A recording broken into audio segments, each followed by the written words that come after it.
Pierre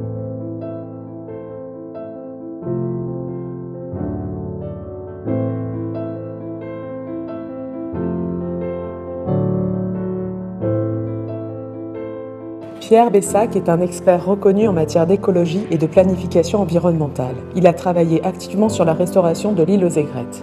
Il est actuellement consultant pour KRMJ Hospitality et s'exprime sur les défis environnementaux du site du Chaland. Le groupe KRMJ Jiwanji a eu la chance, l'opportunité d'avoir ce site pour mettre en place un grand projet d'hôtel.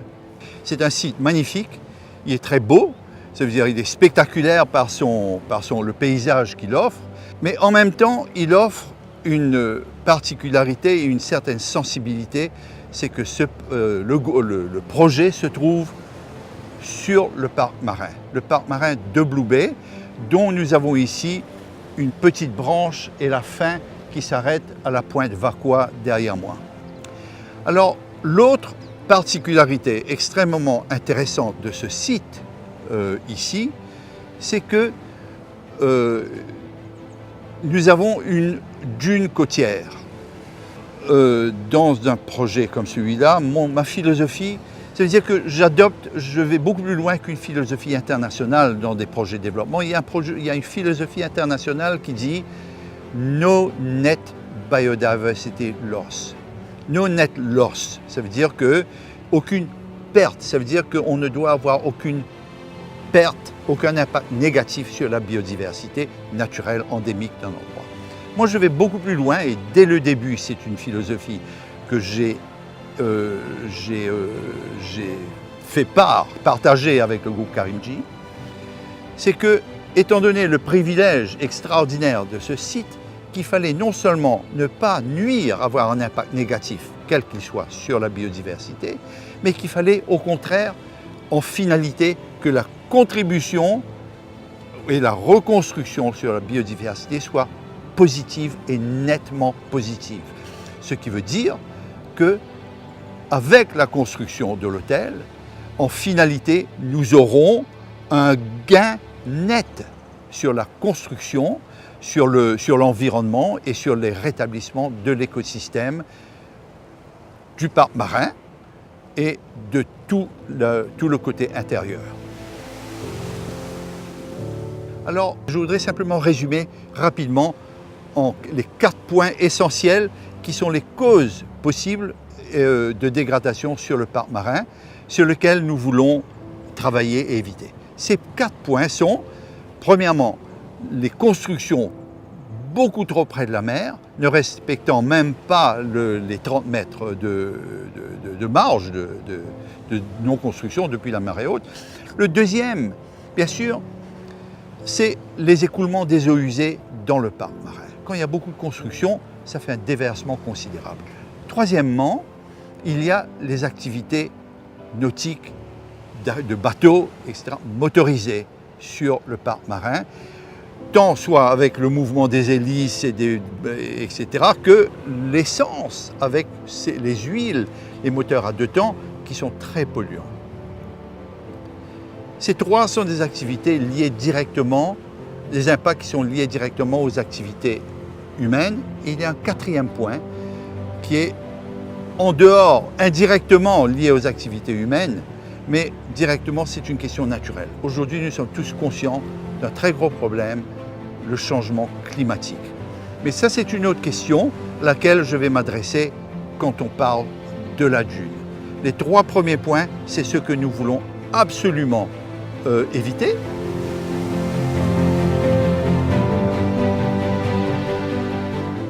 Nous sommes non seulement tenus par les autorités, par les règlements des autorités et la Convention de Ramsar, mais aussi par l'engagement que KRMJ Jiwanji a pris, se rendant compte que s'ils contribuaient à la dégradation du parc marin et de l'environnement dans lequel il se trouve ici, ça ne ferait que nuire à long terme et à court terme au projet et à la nature du projet. Ils ont choisi un site particulièrement beau et donc il faut tout faire pour réduire au maximum tous les impacts et contribuer à l'embellissement et à un équilibre écologique dans le système. Quand le projet, la demande a été faite de mettre l'hôtel sur une partie de ce terrain, les conditions normales pour le recul de l'hôtel, de toute construction à partir de la marée haute, est de 30 mètres. Mais étant donné que l'hôtel se trouve sur cette branche ou cette extension ici, derrière moi, du parc marin, les autorités ont demandé que le recul soit non 30 mètres, mais 50 mètres. Et en plus de ça, ils ont demandé que derrière cette ligne de recul de 50 mètres, il soit imposé une autre zone de 50 mètres de bande verte. Ça veut dire, au lieu d'avoir 30 mètres de recul normal, nous avions un recul de 100 mètres à partir de la ligne de marée haute, derrière laquelle nous pouvions commencer la construction de l'hôtel.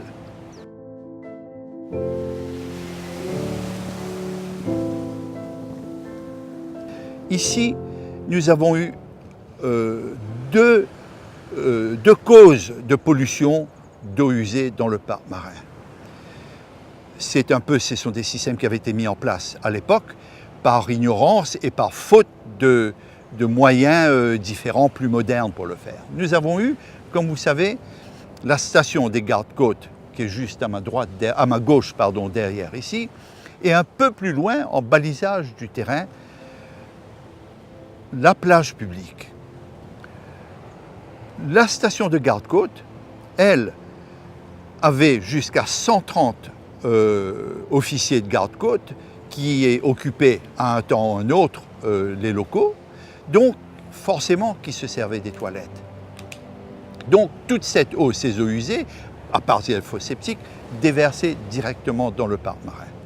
La plage publique qui peut avoir, au pire des temps, j'ai vu moi, jusqu'à 1000 véhicules, 1000 voitures, bus, camions garés sur la plage publique.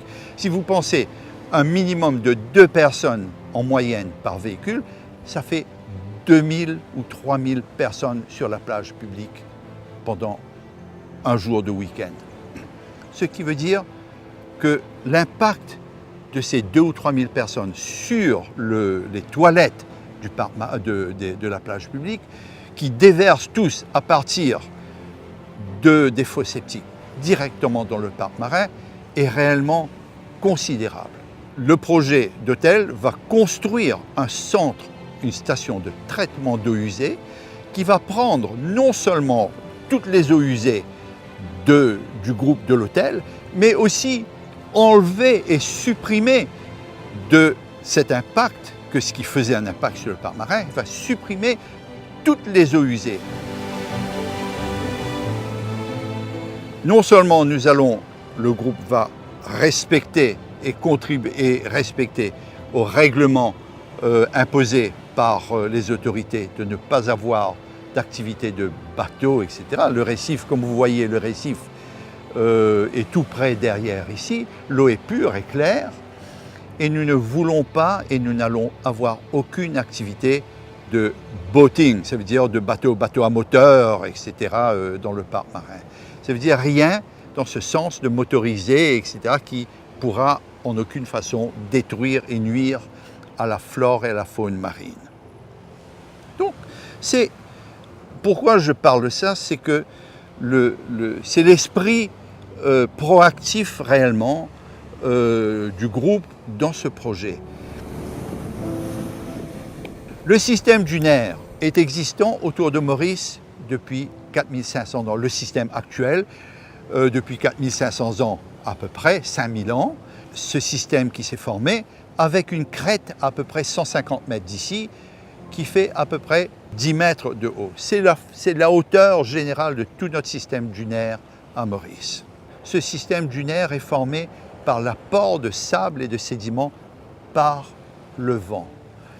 Et naturellement, les vents ici, les vents généraux qui souffrent presque toute l'année, sont du sud-est ici, et on le sent, je sens en pleine figure le vent là, et donc ça apporte le sable qui se trouve sur la plage et dans le lagon. Mais c'était à un moment, la formation de la dune a eu lieu à un moment où il y avait eu un refroidissement de la Terre et le niveau de la mer avait baissé. Donc tout le lagon était exposé et il y avait une masse de sable assez considérable qui, alors, le vent pouvait le transporter. Les grains de sable, si vous voyez les grains de sable, ce sont des grains assez fins qui peuvent être, eux, transportés par le vent. Si ce sont des grains trop gros, c'est l'eau qui va les transporter, mais le vent ne pourra pas les transporter. Donc, il y a des conditions particulières et bien précises pour la formation d'une dune, ce qu'on appelle par un système éolien par le vent. Ce n'est pas la dune n'est pas un système, c'est ce qu'on appelle une dune statique. Elle ne bouge pas, contrairement à ce qu'on peut trouver dans le Sahara où il n'y a aucune entrave. La dune bouge progressivement et avance, tandis qu'à Maurice, nous avons ici sur notre côte une dune statique qui finalement devient ancrée par la végétation qui pousse dessus, la végétation naturelle indigène de l'époque.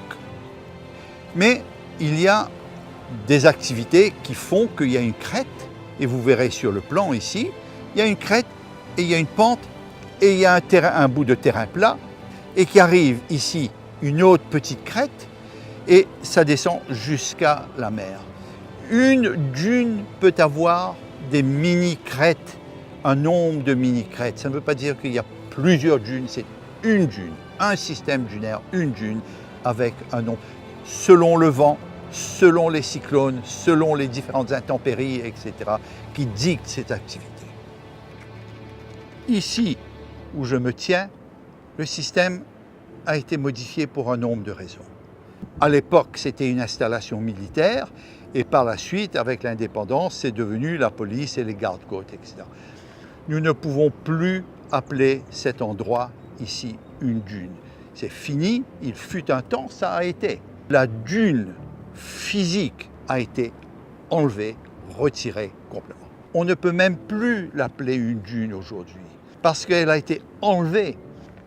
Alors, c'est exactement tous ces bâtiments à ma droite et à ma gauche ici, oui, ce tarmac, qui ont été construits sur un terrain qui a été entièrement nivelé pour pouvoir mettre en place ces bâtiments. Donc tout ça, il a nécessité un aplanissement complet pour mettre en place ce système. Donc la dune a cessé d'exister. Il y a un autre impact particulièrement préoccupant, disons si je peux dire ça, préoccupant de nos jours, c'est avec le changement climatique. Et nous sommes tous conscients de ça. Nous avons un gros problème de réchauffement climatique. Et avec ce problème de réchauffement climatique, ce qui se passe, c'est que les glaciers fondent et le niveau de la mer monte. Et en ce moment, il est en train de monter très vite. Ce niveau de la mer qui monte a un impact très sérieux sur notre zone côtière. Parce que tous les ans, si on mesure, le niveau de la mer monte de 1 cm. À chaque centimètre que le niveau de la mer monte, il y a ce qu'on appelle une transgression des vagues. La vague, avec son pouvoir d'érosion, rentre à 1 mètre à l'intérieur de la plage sableuse. Ça veut dire que où son pouvoir d'érosion était contenu à l'époque, où c'est aujourd'hui, ça rentre à l'intérieur et si ce sable n'est pas retenu, ça érode et ça mange. Le grand problème des fils à eau, c'est que où on l'a planté au bord de la mer et où la mer est en train de rentrer à l'intérieur aujourd'hui, ça bute la mer et ses vagues avec son pouvoir d'érosion, butent contre ces fils à eau et contre ses racines. C'est comme un mur, ça crée des turbulences. Au lieu que ce soit un mouvement doux et progressif qui monte jusqu'à la plage, jusqu'à la ligne de végétation, et ça meurt là même, ça bute contre les racines et les fils à eau, et ça entraîne, ça fait une turbulence, et ça entraîne le sable vers la mer, vers le lagon, et donc c'est ça ce qu'on appelle, ça emporte le sable, et c'est ça ce qu'on appelle l'érosion. Aujourd'hui, c'est un très grave problème à Maurice, et si nous ne faisons pas très attention, nous risquons de perdre une très large partie de nos plages tout autour de Maurice.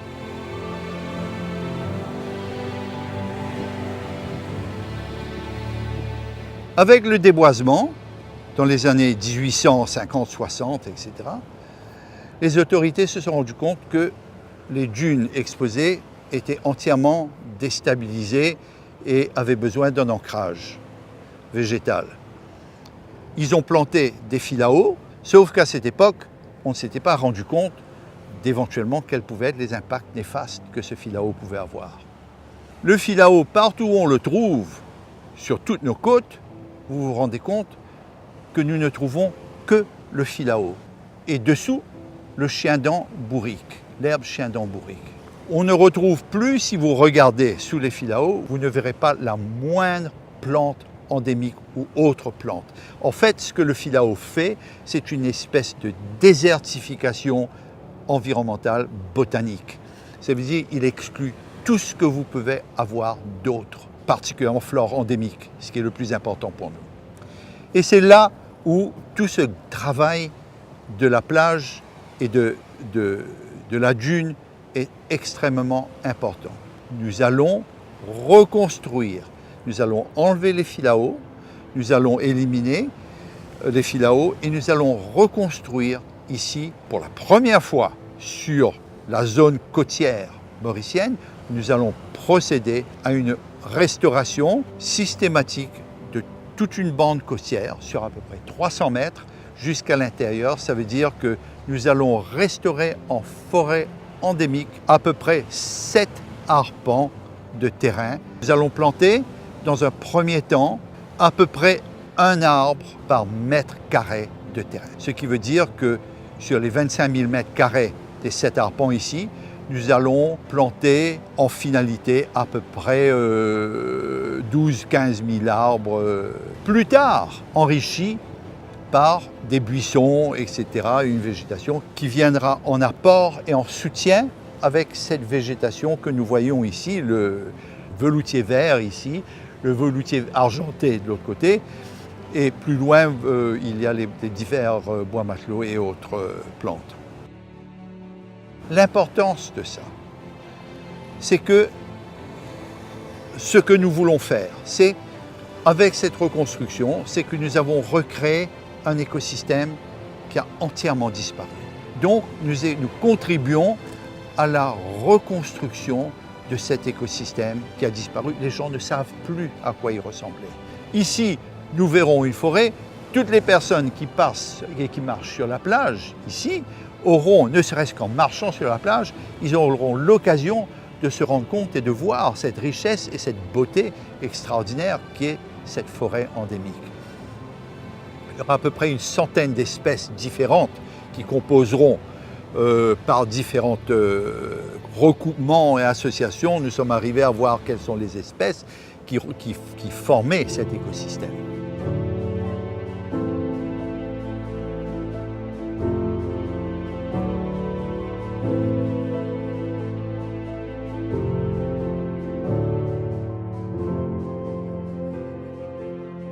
Alors, pourquoi faire ce travail?